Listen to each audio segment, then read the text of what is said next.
I was 30 minutes away from closing a $65 million deal when my boss's son fired me. Not for incompetence, not for misconduct, but because his influencer girlfriend needed my job. They had no idea that those clients weren't just numbers on a spreadsheet. They were relationships I had built over 24 years. And they were about to find out what happens when you put a social media promoter in charge of complex corporate law. My name is Gerald Fowler. At 54 years old, I had built my entire identity around being the most reliable M&A attorney at Vance & Partners. That Friday afternoon started like any other. Coffee at 6:30, desk by 7, reviewing the Apex Dynamics acquisition documents for the 40th time. It was a $65 million deal, significant enough that I had personally shepherded it through 7 months of intense negotiations. You know what kills me? Just 2 days earlier, I was having lunch with Beatrice Coleman at the Union League Club about this exact deal. We were sitting in the main dining room, and she had mentioned how much her board appreciated having someone they could trust with their most complex transactions. "Gerald, you know how many lawyers I have worked with over the years," she said, cutting into her salmon. "Most of them treat us like a transaction number. You actually understand our business." That conversation felt like a lifetime ago now, staring at the email notification that popped up at 4:15 p.m. Not from my direct supervisor, Dennis Crawford, who was in depositions all week, but from Pierce Vance. "Please come to my office immediately." Look, I knew this was coming. Pierce, 34 years old, Stanford MBA, son of our founding partner Arthur Vance. He had been installed as Chief Operating Officer 9 weeks ago after what the firm newsletter called a comprehensive strategic review. Here is what that really meant. Daddy was tired of running the firm and handed it over to his kid, who had spent the last 4 years disrupting consulting firms in San Francisco. I had actually tried to give him the benefit of the doubt, initially. His presentation to the partners about modernizing client relations had some valid points about digital communication and efficiency. But then he had started talking about AI integration and leveraging technological synergies, and I knew we were in trouble. I saved my work, straightened my tie, and walked down that long hallway to the corner office that used to belong to a partner with 45 years of experience. Pierce had completely redecorated. Gone were the law books and framed certificates, replaced by motivational posters about embracing disruption, and a standing desk with monitors that probably cost more than my monthly car payment. He did not look up when I knocked. "Sit." The chair across from his desk was deliberately low, a power play I had seen in amateur management books. Pierce was scrolling through his phone, designer sneakers propped on the mahogany desk his grandfather had imported from Germany. His girlfriend Chloe Jenkins sat in the corner, supposedly taking notes on her laptop, though I could see social media reflected in her screen. "Gerald," he finally acknowledged me, setting down his phone like I was interrupting something important. "We need to discuss your trajectory here. Is there an issue with the Apex Dynamics acquisition? I can walk you through the regulatory compliance sections if you need clarification on the recent updates. It is not about any specific deal." He leaned back, fingers steepled like he was conducting a board meeting. "It is about digital evolution, generational alignment, the strategic direction we are taking this firm." Digital evolution, right? I had billed more hours than any other non-partner for 6 consecutive years. My client retention rate was 94%. I had brought in $8 million as new business last year alone, including 3 Fortune 100 companies that had never worked with us before. "But sure, let us talk about strategic alignment." "I am not following, Pierce." "Look, you are competent. No one is saying you are not competent." The way he said competent made it sound like a disease. "But Vance & Partners is evolving. We need team players who understand innovation, automation, people who think beyond traditional paradigms." Here is what I wanted to say. That law firm succeeded by thinking inside very specific statutory and regulatory frameworks. That is literally what clients paid us for. Expertise in navigating those frameworks without getting them sued, fined, or criminally prosecuted. Here is what I actually said. "What exactly are you saying?" "Today is your last day. Security will escort you out after you sign this." He slid a packet across the desk with the casual indifference of someone ordering coffee. "Non-disclosure agreement, non-compete clause. 7-month severance if you go quietly." My stomach dropped. You are firing me the day before Apex Dynamics closes. Chloe will handle the transition. He checked his phone again, already mentally moved on from destroying my career. Chloe, his girlfriend from the wellness industry, who had started 7 weeks ago as a client experience strategist. Last week, I had overheard her asking our paralegal what due diligence meant. The woman had a marketing degree and a certificate in social media optimization. Chloe is not licensed to practice law. She cannot legally handle client transactions or provide legal advice. That is no longer your concern. Her smile was all teeth, no warmth. You have 1 hour to clear out your office, and Gerald, the NDA is non-negotiable. You discuss any client matters, any proprietary information, and we will bury you in litigation. This firm has very deep pockets. I stood slowly, keeping my face neutral while my mind raced. 24 years, nearly a 25-year period of skipped family dinners, working through holidays, building relationships with 35 corporate clients who trusted me with their multi-million-dollar problems. 24 years of creating systems, templates, and processes that this firm ran on. Think about my son, Brandon's tuition payment, $32,000 due in 8 weeks for Northwestern. Think about my daughter, Lily, starting her senior year at Latin school, another $18,000 annually. Think about my mother in the assisted living facility, $2,400 monthly for her care. Think about the alimony payments to my ex-wife, Brenda, that do not stop until I am 62. All of it dependent on my income, my reputation, my career. 1 hour, Pierce repeated, his attention already back on his phone. Leave your key card with security.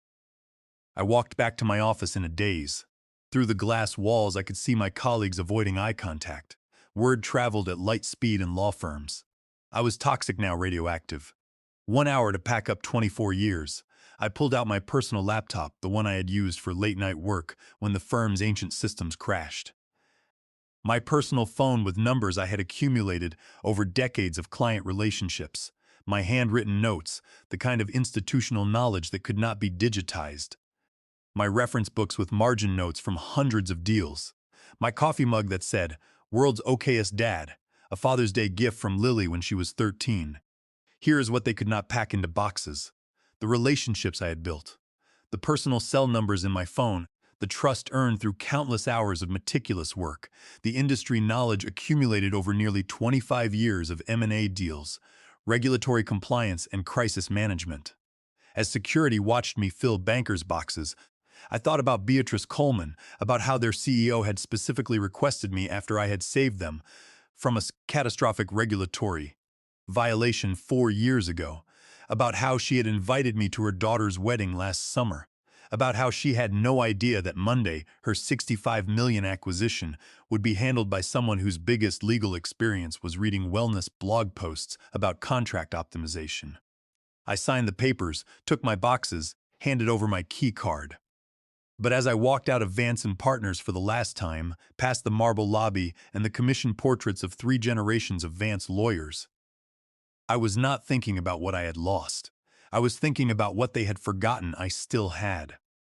And about Tuesday's scheduled meeting of the Chicago M&A Bar Association, where 47 of the most powerful corporate lawyers in the Midwest would be very interested to hear why Gerald Fowler suddenly available for new opportunities. I sat in my home office at 5:30 p.m., still wearing my suit, staring at the bankers' boxes like they might explain what had just happened. The house felt too quiet for a Friday evening. Brandon was back at Northwestern for spring semester, and Lily was at her mother's place for the weekend. I should have been celebrating the Apex Dynamics, closing with Beatrice and her team at Gibson's right now. Instead, I was unemployed with 11 years left until retirement. The shock was wearing off, replaced by something sharper, not just anger, clarity. I opened my laptop and started taking inventory of what I actually possessed versus what Vance & Partners thought they owned. The non-compete clause in the termination packet was 7 months, but I knew Illinois law better than Pierce did. Non-competes were difficult to enforce when termination was without cause, especially when you could prove bad faith. Firing someone to make room for an unqualified girlfriend definitely qualified as bad faith. But then I looked closer at the copy of the original employment agreement. Pierce's assistant had emailed me, along with my exit paperwork. I printed it out, staring at the signature page of the restrictive covenant. 5 years ago, the partners had asked everyone to sign updated agreements. I remember refusing to sign the non-compete section. I had signed the acknowledgement of the employee handbook, but not the restrictive covenant. Yet, here was a document showing my signature at the bottom of the non-compete page. I turned on my desk lamp and pulled out a magnifying glass. The signature was mine, but the alignment was slightly off, and the ink density didn't match the rest of the document. I immediately called Lawrence Cooper.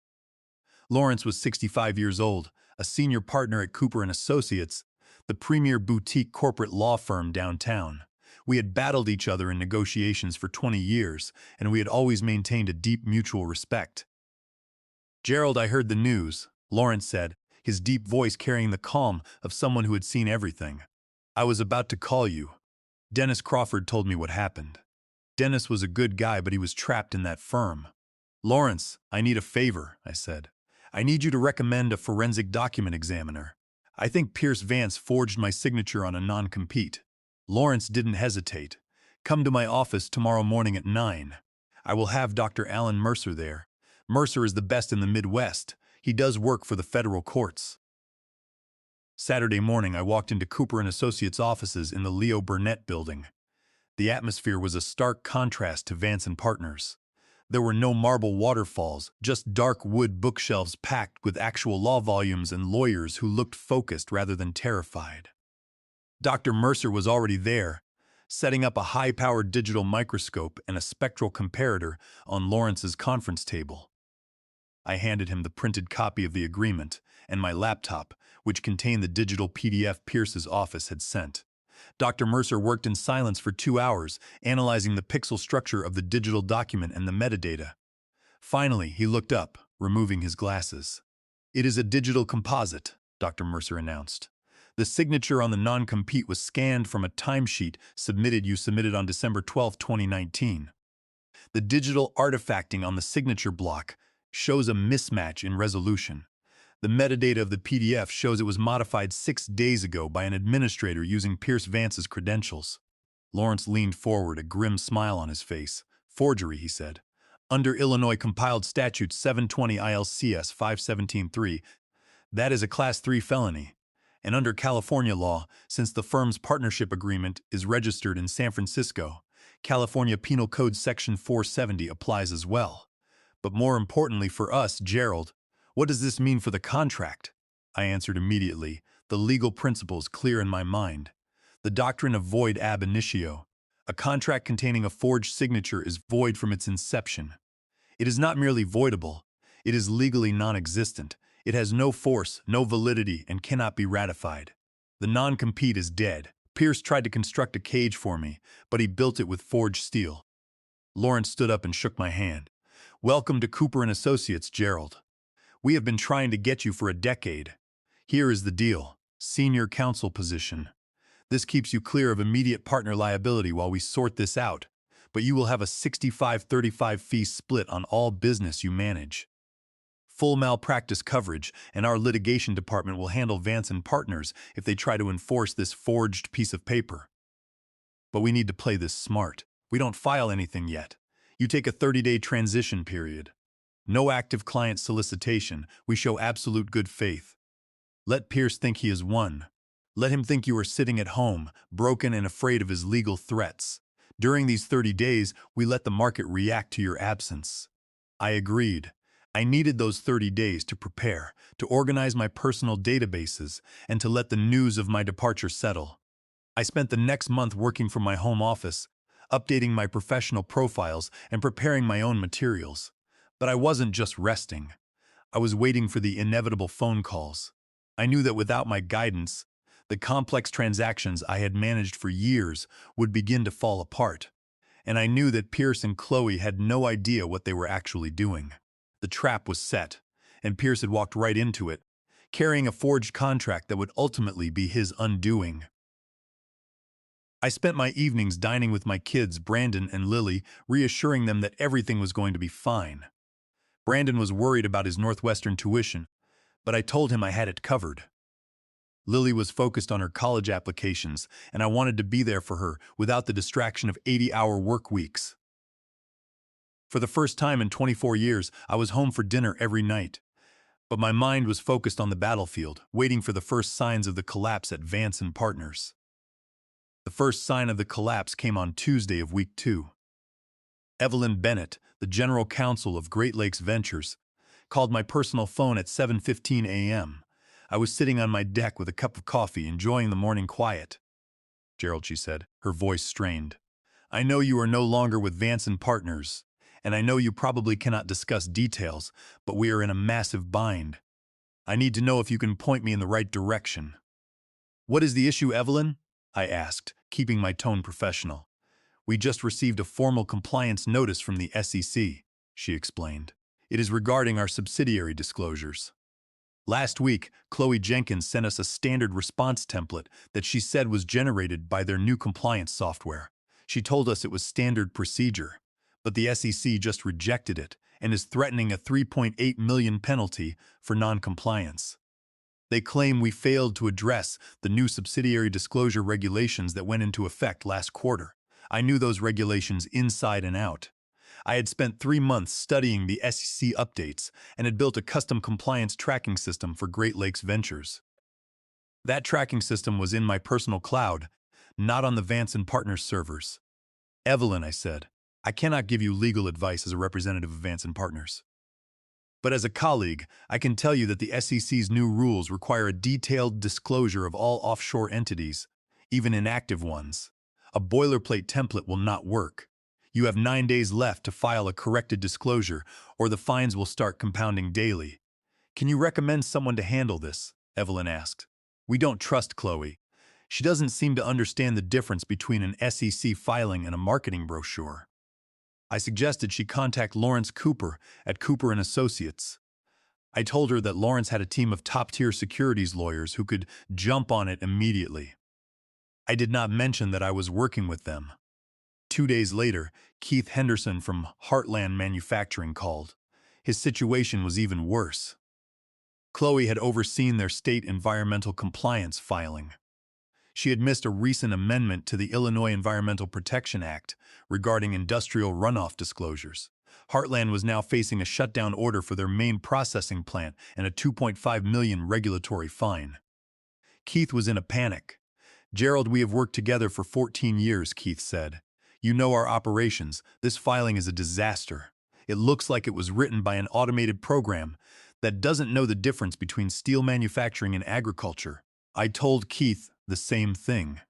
I referred him to Lawrence Cooper. The biggest blow, however, came during week 4.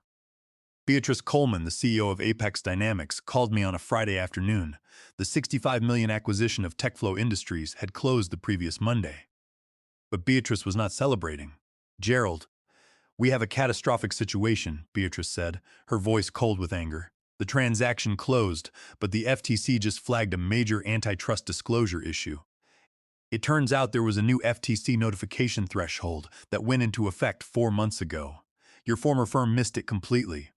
We are looking at an $18 million regulatory liability, and our board is demanding answers." I checked the transaction documents that Chloe's team sent over. They are filled with errors. Pierce told us that Chloe had optimized the workflow, but she completely missed the regulatory updates. "I want to know why this wasn't identified during due diligence." "Beatrice," I replied, "I was taken off that deal 30 days ago. The due diligence notes I compiled had those FTC thresholds clearly marked.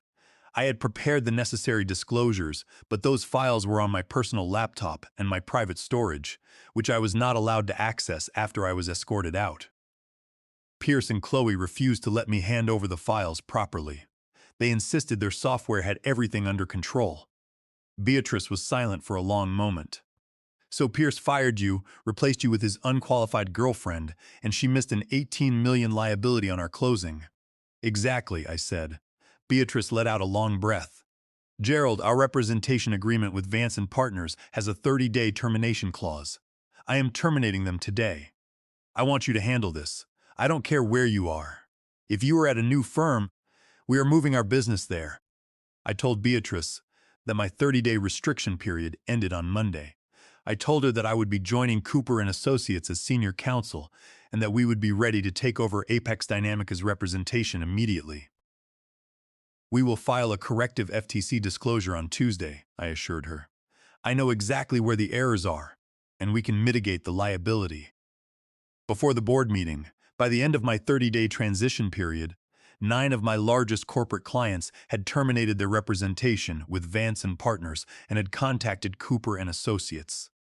They were all facing regulatory crises caused by Chloe's incompetence and Pierce's reliance on automated compliance systems. Chloe had committed the unauthorized practice of law, UPL, under Illinois Compiled Statute 705 ILCS 2051 by advising corporate clients on SEC and FTC regulations without a license.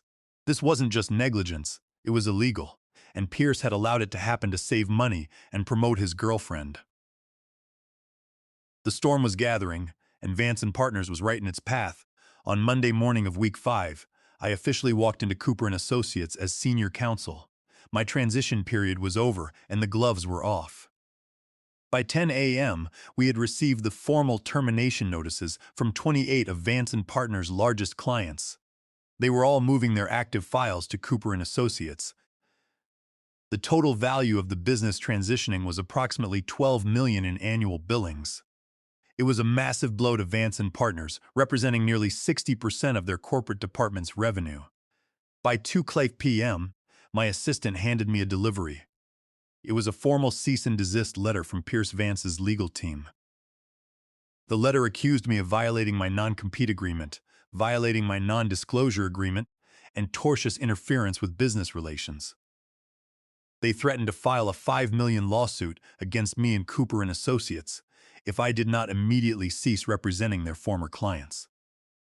Lawrence Cooper walked into my office, holding a copy of the letter, a wide grin on his face. "Pierce is panicking," Lawrence said, sitting down in the chair across from my desk. "He thinks he can bully us with this. Are you ready to file?" "Yes," I said. "Let's do it." Within 1 hour, our litigation team filed a lawsuit for declaratory judgment in the Cook County Circuit Court. We asked the court to declare my non-compete agreement void ab initio due to forgery. Attached to the filing was the detailed forensic report from Dr. Alan Mercer, complete with high-resolution images showing how Pierce had digitally superimposed my signature onto the document using my 2019 timesheet. We also filed a copy of the metadata showing that the file had been modified using Pierce's login credentials. We didn't stop there. We filed a formal complaint with the Illinois Attorney Registration and Disciplinary Commission, ARDC, against Pierce Vance for ethical violations, fraud, and facilitating the unauthorized practice of law. We filed a separate complaint against Chloe Jenkins for violating 705 ILCS 2051 by practicing law without a license. The legal filing was public, and in Chicago's tight-knit legal community, it was the equivalent of a nuclear bomb. The story was picked up by the Chicago Law Bulletin and Crane's Chicago Business by Tuesday afternoon. The headlines were devastating. Prominent law firm, accused of forging partner's signature to enforce non-compete. But Pierce's troubles were only beginning. In a desperate attempt to cut costs and preserve cash as clients fled, Pierce implemented what he called an emergency modernization strategy. On Wednesday morning, he terminated 18 employees, including senior associates, paralegals, and administrative staff, effective immediately. He locked them out of the building and cut off their email access. He claimed their roles were being automated. This was a catastrophic mistake. Under the Federal Worker Adjustment and Retraining Notification Act, WARN Act, 29 U.S.C. Paragraph 2101, employers with 100 or more employees are required to provide 60 days advance written notice of a mass layoff. Vance and Partners had 112 employees at the time of the layoff. By terminating 18 employees instantly without notice, Pierce had violated federal law. One of the terminated associates, Dennis Crawford's senior assistant, called me that afternoon. She was crying. "They escorted us out like criminals, Gerald." She said, "No severance, no warning." I told her to come to Cooper and Associates. By Thursday morning, we had organized the 18 terminated employees into a class action lawsuit against Vance and Partners for violation of the WARN Act, demanding 60 days of back pay and benefits. Thursday evening, my phone rang. The caller ID showed Arthur Vance's personal number. I hesitated, then answered. Gerald, Arthur said, his voice shaking. I had no idea. I swear to you, I did not know what Pierce had done. Arthur, I said, you built that firm. But you walked away and let your son run it into the ground. He forged my signature, Arthur. That is a felony. Gerald, please, Arthur pleaded. We can fix this. I will fire Pierce. I will fire Chloe. I will make you a name partner, Vance, Fowler and Partners, whatever you want. Just dismiss the lawsuits and come back. We are losing everything. I looked out my office window at the Chicago skyline. Arthur, I said, it is too late. The clients are gone. The evidence of forgery is in the public record. The state bar is investigating, and the Warren Act class action is moving forward. I am not coming back. You should hire a good criminal defense attorney for your son. I hung up the phone. There was no joy in that conversation. Arthur was a legend, but his blind spot for his son had destroyed his legacy.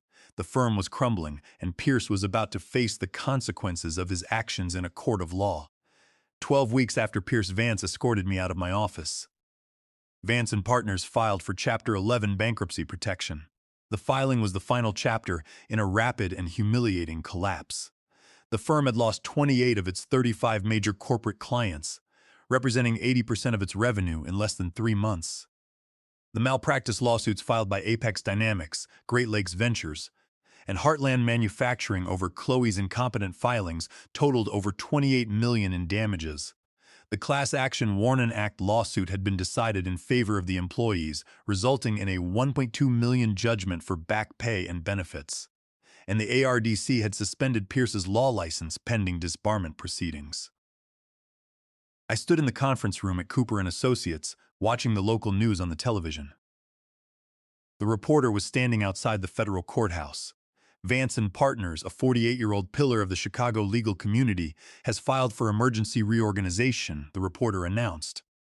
The firm's collapse follows allegations of forgery, malpractice, and unauthorized practice of law by the firm's leadership.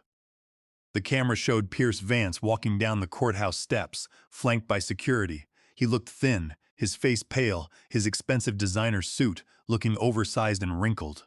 He refused to answer questions, but the images of his defeat were broadcast to every business and law office in the city.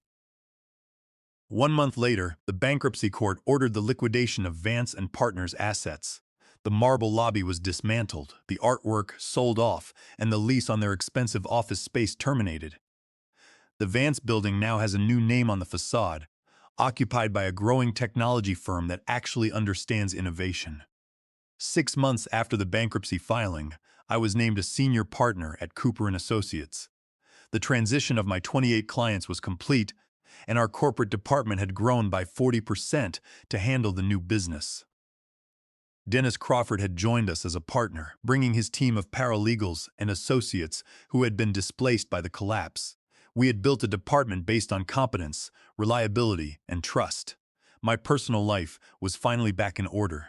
Brandon's Northwestern tuition was fully paid, and he had graduated near the top of his class, accepting a position at a major investment bank. Lily had started her freshman year at her dream university, her tuition secured by my partnership distributions. My mother, Martha, was receiving the best possible care in her facility, and my alimony payments to Brenda were handled without stress. Looking back, I realized that Pierce Vance's biggest mistake wasn't just forging my signature or violating the Warren Act. His mistake was believing that a law firm is built on software and digital metrics rather than relationships and competence. He thought he could replace 24 years of trust with automated templates and social media promotion. He forgot that in our profession, clients don't buy synergy or disruption. They buy expertise and reliability. I still have lunch with Beatrice Coleman at the Union League Club. We still sit in the main dining room, but now we celebrate successful transactions instead of discussing regulatory crises. Gerald, she said during our last lunch, clinking her glass against mine. I'm glad Pierce fired you. It was the best thing that ever happened to our businesses. I smiled, taking a sip of my water. Sometimes, I replied, the best way to handle incompetent people is to step aside and let them do what they do best. Destroy themselves. At 54 years old, I had survived a career crisis that would have broken many professionals. I had done it by relying on the relationships I had spent a 25-year building and by holding fast to the professional standards that define our practice. The golf games at Riverside continued, the bar association meetings remained productive, and the trust I had earned over decades proved more valuable than any firm's letterhead. The legacy of Vance and Partners was gone, but the principles upon which it was originally built lived on in our new home. And that was the ultimate victory. I was thriving, my clients were protected, and the profession I loved had been cleared of those who sought to degrade it for personal gain.